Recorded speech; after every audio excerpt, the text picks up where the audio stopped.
অতিথিবৃন্দ, অভিভাবকবৃন্দ ও প্রিয় দর্শক সাথী, আপনাদের সকলকে জানাই আমাদের আন্তরিক শুভেচ্ছা ও অভিনন্দন। ভাতার ব্লক আপডেট খবর 24x7 পরিচালনা ও ব্যবস্থাপনায় আয়োজিত এই ভাতার বইমেলা ও উৎসবের শুভ মঞ্চে আমাদের নাটক উপস্থাপনার সুযোগ করে দেওয়ার জন্য অসংখ্য ধন্যবাদ জানাই কমিটির সদস্যদের। আজ আমরা এমন একটি সমাজ সচেতনতামূলক নাটক উপস্থাপন করতে চলেছি যার ভাবনা ও প্রেরণার কেন্দ্রে রয়েছে আমাদের রাজ্যের মুখ্যমন্ত্রী শ্রীমতী মমতা বন্দ্যোপাধ্যায়ের স্বপ্নের প্রকল্প কন্যাশ্রী প্রকল্প। এই প্রকল্পের দ্বারা আজ বাংলায় বাল্যবিবাহ অনেকাংশে রোধ করা সম্ভব হয়েছে। শুধু তাই নয়, 18 বছরের নিচে অসংখ্য মেয়ে আজ বিদ্যালয়মুখী হচ্ছে, উচ্চশিক্ষায় শিক্ষিত হচ্ছে এবং আত্মবিশ্বাসের সাথে সমাজে নিজের স্থান করে নিচ্ছে। কন্যাশ্রী প্রকল্প সত্যিই আজ নারী ক্ষমতায়নের এক উজ্জ্বল দৃষ্টান্ত, যা দেশ বিদেশে সমাদৃত। এই সাফল্যের বার্তাকে সমাজের সর্বস্তরের মানুষের কাছে পৌঁছে দেওয়া এবং সামাজিক সচেতনতা বৃদ্ধির এই উদ্দেশ্যেই আমরা উপস্থাপন করছি আজকের নাটক মুক্তি। এই নাটকটি রচনা ও পরিচালনায় রয়েছেন আমাদেরই কলেজের অধ্যাপক সোমনাথ মিশ্র মহাশয়। আজকের এই সমাজ সচেতনতামূলক নাটকে অভিনয় করছে দাশরথী হাজরা মেমোরিয়াল কলেজের ছাত্রছাত্রীবৃন্দ। সহযোগিতায় রয়েছে দাশরথী হাজরা মেমোরিয়াল কলেজের কন্যাশ্রী ক্লাব। অত্যন্ত অল্প সময়ের মধ্যে আমরা এই নাটকটি প্রস্তুত করেছি। সীমাবদ্ধতার মধ্যেও চেষ্টা করেছি ভালো কিছু উপহার দেওয়ার। তবুও যদি কোনো ত্রুটি বা অসঙ্গতি থেকে থাকে তাহলে অভিভাবক স্বরূপ আপনারা আমাদের ক্ষমা করবেন এই আশা রাখি।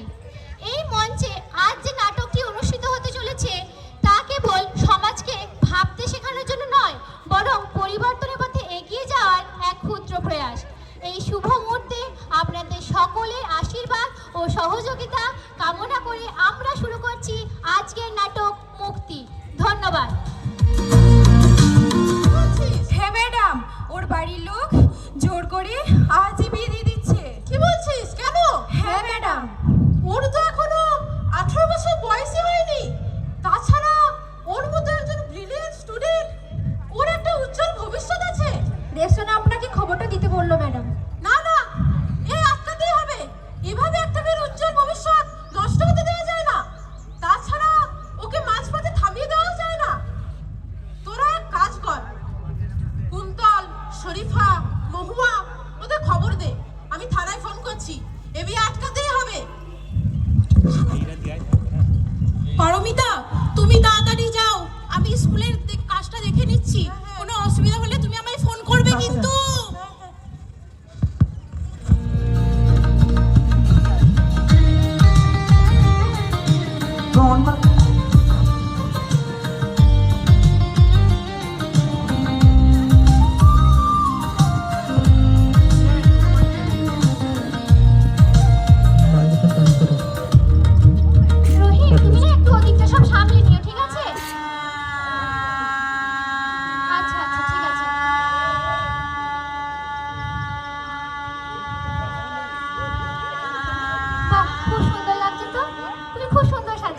আচ্ছা, তুমি না ওই যারা আসবে তাদেরকে এটা কি আদৌ বন্ধ হবে? হ্যাঁ, ঠিক আছে ঠিক আছে। আমার খুব চিন্তা হচ্ছে।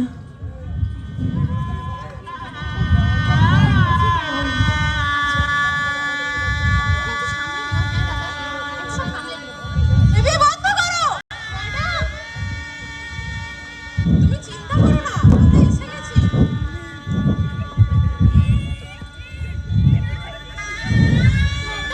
আমরা গরিব মানুষ ম্যাডাম, আমার মেয়ের বিয়েটা বন্ধ করবেন না ম্যাডাম, আমাদের এত বড় সর্বনাশ করবেন না ম্যাডাম। না না, এ হতে পারে না। ওর তো এখনো 18 বছর বয়সই হয়নি। তাছাড়া আমাদের দেশের আইন অনুসারে 18 বছর না হলে একটি মেয়ের বিয়ে দেওয়া আইনত অপরাধ। আইন নিজের হাতে তুলে নেবেন না, তাহলে অ্যারেস্ট করতে বাধ্য হব। কিন্তু ম্যাডাম, আমরা গরিব মানুষ ম্যাডাম, বাপরা মেয়ে ম্যাডাম, অনেক কষ্ট করে জমিটা বন্ধক দিয়েছি ম্যাডাম, বিয়েটা বন্ধ করবেন না ম্যাডাম, অনেক বড় ক্ষতি হয়ে যাবে ম্যাডাম, এত বড় ক্ষতি করবেন না ম্যাডাম। দেখুন, আমরা কেউই আপনার মেয়ের খারাপ চাই না। শোনা বিদ্যালয়ে ভালো পড়াশোনা করে, দেখবেন ও বড় হয়ে আপনাদের পাশে দাঁড়াবে, আপনাদের মুখ উজ্জ্বল করবে। না না দিদিমণি কথা শোনার দরকার নেই, এ বিয়ে হবে, এ বিয়ে হবে।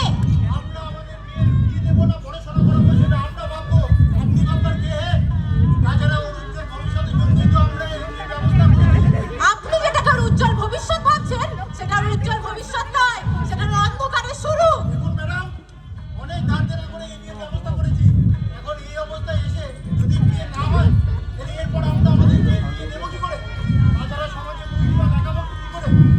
সমাজ পরে আসবে, আগে আইনের কথা ভাবুন। নাবালিকার বিয়ে দেওয়ার অপরাধে আপনার জেল পর্যন্ত হতে পারে। এ বিয়ে হবে, এ বিয়ে হবে। সকলকে জেলের ভাত খাইয়ে ছাড়বো। কনস্টেবল অ্যারেস্ট করুন। অত ভাবার কি আছে? বিয়ে সব করে জেলে ঢুকিয়ে দিলেই তো সমস্যা মিটে যায়। স্যার অ্যারেস্ট করব? কি বলছেন আপনারা? আমাদের রাজ্যের মাননীয় মুখ্যমন্ত্রী মেয়েদের পড়াশোনার জন্য অনেক পদক্ষেপ নিয়েছেন। তাছাড়া কন্যাশ্রীর টাকা দিয়ে তো একটি মেয়ের পড়াশোনার খরচ উঠে আসবে। কিন্তু ম্যাডাম, আমাদের মতন গরিব ঘরের মানুষেরা কি করে এত টাকা জোগাড় করবে? কেন পারবে না? একজন ছাত্রী অষ্টম শ্রেণী থেকে স্নাতক পর্যন্ত কন্যাশ্রীর টাকা পায়। মাননীয় মুখ্যমন্ত্রীর পদক্ষেপ আর সারা বিশ্বের সমর্থিত। আপনি ঠিকই বলেছেন ম্যাডাম, আমি আমাদের ভুল বুঝতে পেরেছি ম্যাডাম। ঠিকই তো, ওর এখন বয়সই বা কোথায়? ঠিক আছে, আমি আপনাকে কথা দিচ্ছি, ওকে আমি কাল থেকেই বিদ্যালয়ে পাঠাবো। ওর এখন বিয়ে দেবো না। আমি আপনাকে কথা দিচ্ছি, ও আরও পড়াশোনা করবে। ম্যাডাম, আপনি যদি না আসতেন আমার যে কি হতো। আপনি আমাকে নতুন জীবন দিলেন, আপনি আমাকে মুক্তি দিলেন। আমি আরো পড়াশোনা করতে চাই।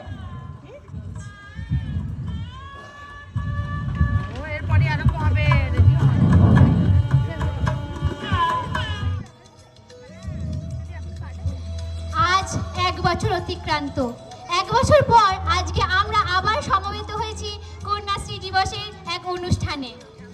আজ কন্যাশ্রী দিবসের প্রাক্কালে বিদ্যালয়ে যে অনুষ্ঠানের আয়োজন করা হয়েছে, সেখানে নৃত্য পরিবেশনের জন্য ডেকে নিচ্ছি আমাদের বিদ্যালয়ের ছাত্রী সুপর্ণা দাসকে।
আসন গ্রহণ করার জন্য বলা হচ্ছে।